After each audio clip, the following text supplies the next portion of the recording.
Como la mayoría de ustedes nos pidieron en Instagram, nosotros también vamos a hablar de la regulación en la industria webcam. Sé que lo que voy a decir va en contra de lo que la gran mayoría de personas piensan. Sin embargo, podemos tener opiniones diferentes y no por ello somos enemigos. Los enemigos reales ya los conocemos. Señoras y señores, de buenas intenciones está empedrado el camino al infierno, y no siempre la voz del pueblo es la voz de Dios, porque en muchos casos sabiduría popular es sinónimo de locura colectiva. El único propósito de este video es que entendamos que el problema no es tan simple como lo están queriendo ver, y que logremos entender las dimensiones de nuestra propia ignorancia. Yo siento que la emocionalidad de todo lo que está pasando está impulsando a muchas personas a cometer errores inductivos. Uno de estos errores es que muchas personas pretenden inventar el agua tibia sin detenerse a pensar si lo que quieren implementar ya se ha implementado en otros sectores o en otros países, y lo que es aún peor, cuáles han sido los resultados de lo que un día se les ocurrió implementar. Y muchas personas pueden decir, no, es que no hay referentes porque nuestra industria es única e irrepetible, y están equivocados, porque sí existen referentes, muchos, pero los más importantes están en el trabajo sexual presencial. Y no estoy cayendo en falacias de falsa equivalencia, pero de eso vamos a hablar más adelante. Cuando se habla de políticas públicas y trabajo sexual, el espectro es sumamente grande, pero para efectos de este video vamos a mencionar 3, pero solo vamos a profundizar en 2. Y quiero aclarar que yo no soy experto en el tema, así que me limitaré a hablar de la evidencia empírica. El primer enfoque es el neoabolicionista o modelo sueco, porque su precursor fue precisamente Suecia, aunque no vamos a hablar mucho del tema porque sinceramente no vale la pena. Este modelo busca criminalizar al consumidor final al tiempo que le otorga la categoría de víctima a la trabajadora sexual. Este enfoque es el argumento por excelencia de las abolicionistas y sacan pecho con el modelo sueco. Sus defensoras argumentan que gracias al neoabolicionismo la prostitución ha disminuido, pero sus contradictorios también tienen datos que las contradicen. De hecho, algunos afirman que los índices de trabajo sexual callejero están prácticamente en los mismos niveles de 1999 cuando se aprobó esta ley. Sea que uno esté a favor o en contra, lo que bajo ninguna perspectiva se puede decir es que Suecia logró erradicar la prostitución. Eso simplemente no es cierto. El segundo enfoque es el regulacionismo, que precisamente es el que estamos viendo actualmente en nuestra industria. Aquí lo que se busca es crear un compendio de reglas que regulen la industria del trabajo sexual. Este modelo se ha implementado tanto en Alemania como en Holanda,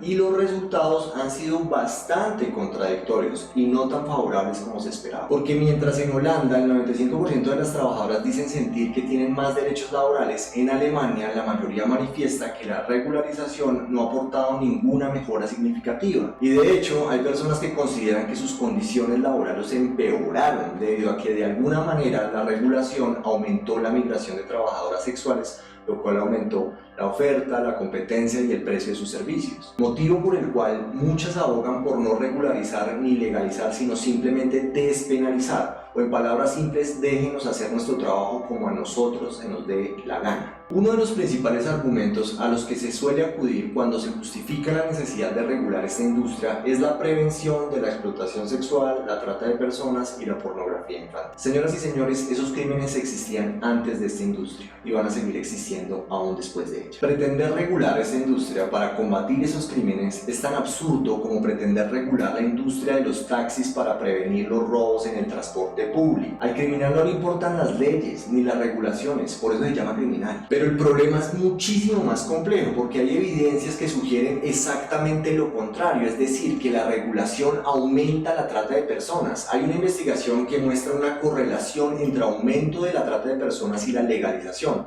aunque esta investigación tampoco demuestra que existe una relación causal. Y yo sé que esta investigación hay que tratarla con pinzas, porque está plagada de sesgos de confirmación y falacias de la causa única, y es la investigación que suelen citar las abolicionistas. Sin embargo, es un punto de vista que también se debe tener en cuenta. Otro de los argumentos es controlar los estudios ilegales o los mal llamados estudios de garaje. En este país existen todas las leyes habidas y por haber para prevenir que las personas se metan en fraudes piramidales, y aún así todos los días nace una nueva pirámide y las personas siguen cayendo. Hay que ser muy ingenuo en esta vida para pensar que la regulación va a frenar la creación de este tipo de estudios. Toda regulación siempre crea un mercado alterno, uno ilegal. Los estudios que se la pasan hablando de regulación, no sé si no han caído en cuenta, pero al final están hablando de cómo regular al que quiere hacer las cosas bien.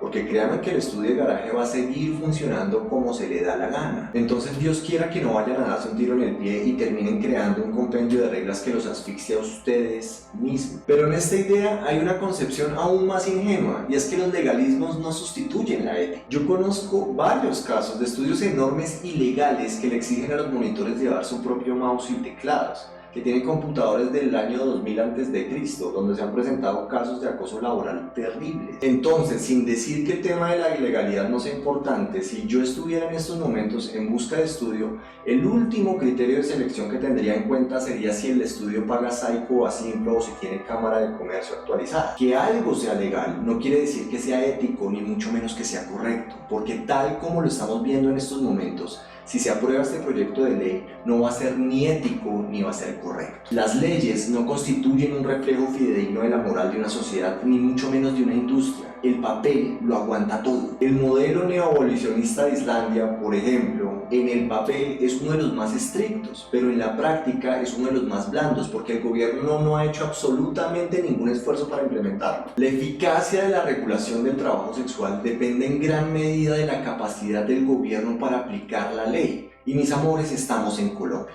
Pero también de la capacidad de las trabajadoras para sindicalizarse, y para la que no lo sepa, en esta industria ya existe un sindicato que se llama Astrasex, que agrupa todas las formas de trabajo sexual, incluida la nuestra, la virtual. Pero es que el debate viene desde ahí, que es el debate más tercermundista que yo he escuchado en mi vida, acerca de que si una modelo webcam o creadora de contenido es o no es una trabajadora sexual, porque algunas se catalogan artistas, empresarias, emprendedoras y no sé qué más cosas. Toda esta actividad le puedes incorporar elementos artísticos, deportivos, de gestión empresarial, marketing, física cuántica o cálculo multivariado, pero al final seguimos siendo trabajadores sexuales. La narrativa de que las modelos webcam son artistas viene de empresarios que no están buscando dignificar esta profesión, sino que están evadiendo una conversación muchísima más compleja, y ellos saben perfectamente a quién me refiero, porque al mencionar trabajo sexual estaríamos hablando de servicios sexuales por cuenta ajena, y eso cambia por completo el panorama jurídico. Solo hace falta mirar los eslogans de las mismas páginas para derrumbar la narrativa de que las modelos son artistas. Y ni hablemos del contrato laboral, porque mis amores, la regulación en Alemania le dio contrato laboral a las trabajadoras sexuales, y si allá lo hicieron, ¿por qué no se le puede dar un contrato laboral a una modelo webcam? Yo no sé en qué cabeza cabe que las asociaciones, como están concebidas actualmente, pueden agremiar tanto estudios como modelos. Por Dios, eso es un despropósito, porque de entrada van a tener conflicto de intereses. Las modelos necesitan una representación completamente independiente. La regulación en Alemania y en Holanda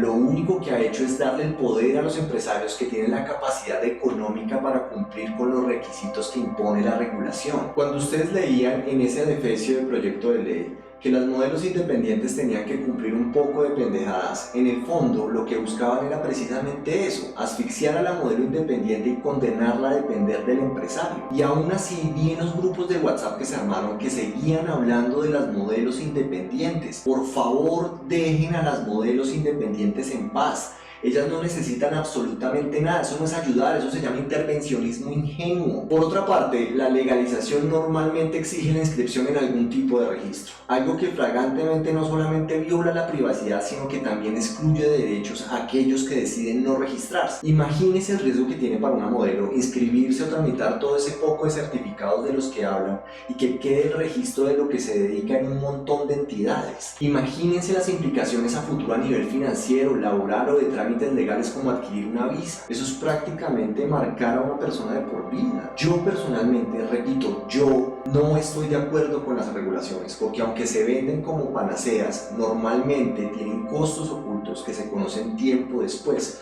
como precisamente ocurrió en Alemania. Pero el peligro más grande de las regulaciones es precisamente lo que está pasando ahora, que se llama la captura del regulador, que básicamente consiste en utilizar al gobierno para obtener beneficios para un pequeño grupo de personas por medio de franquicias o regulaciones proteccionistas. Lo que ellos están buscando es obtener la franquicia de la monetización, entre otras cosas. La tercera política pública en relación con el trabajo sexual es el modelo pro derechos, del cual absolutamente nadie ha hablado hasta este momento porque la gran mayoría está cayendo en la falacia de la falsa dicotomía. Para la absoluta mayoría de las personas pareciera que solamente existen dos opciones. El modelo pro derechos o neozelandés consiste en eliminar cualquier barrera en el ejercicio del trabajo sexual y fomentar el trabajo cooperativo y autogestionado por medio de una figura que se conoce como pequeños burdeles, en contraposición a los mega burdeles de Alemania, que son escenarios donde trabajan un máximo de 4 personas sin personal ni servicios adicionales, donde las trabajadoras tienen pleno control sobre su actividad y sobre sus ingresos. Por un momento, imagínense esa figura en esta industria. Eso sí sería ayudar a las modelos. Y es un modelo que ha demostrado que no solo ha mantenido estables los niveles de prostitución, sino que también ha disminuido la trata de personas. Como se pueden dar cuenta, el problema no es blanco o negro, el problema es extremadamente complejo y créanme, me quedaron un montón de cosas por hablar. Yo me pregunto si es posible pensar en una industria donde puedan coexistir el modelo pro derechos y el regulacionista en armonía. Yo me pregunto si en verdad es necesario regular. Yo me pregunto si en verdad es necesario el intervencionismo. Pero al menos yo sí soy consciente de las dimensiones de mi propia ignorancia. Y aún después de todo este despliegue de evidencia que les acabo de mostrar, me declaro un completo ignorante frente al tema. Por supuesto que se necesita liderazgo, unión y buenas intenciones, pero también se necesita criterio y conocimiento, y del lado de las modelos no conozco a nadie mejor que el sindicato. Y del lado de los estudios, pues bueno, ustedes en teoría tienen a las asociaciones y a las federaciones. Aquí el tema no es exclusivamente que se necesite acompañamiento legal como algunos dicen. Aquí hay que tener en cuenta varias consideraciones fundamentales que no son trivialidades antes de tan siquiera nombrar la palabra regulación. Por supuesto que todas las voces tienen que ser escuchadas, pero la que más debería ser escuchada es la de aquellos que en verdad tienen criterio para hablar de políticas públicas, no la de aquellos que más seguidores tienen, ni la de aquellos que solo tienen buenas intenciones, ni mucho menos la de abogados oportunistas o entidades que solamente están pescando en río revuelto. Y para finalizar, se dice que algo tiene efectos sistémicos cuando sus consecuencias afectan a más de una persona. Así que los dejo con una frase de Nassim Taleb. Cuando no se conocen los efectos sistémicos de algo, lo mejor que podemos hacer es simplemente no hacer nada.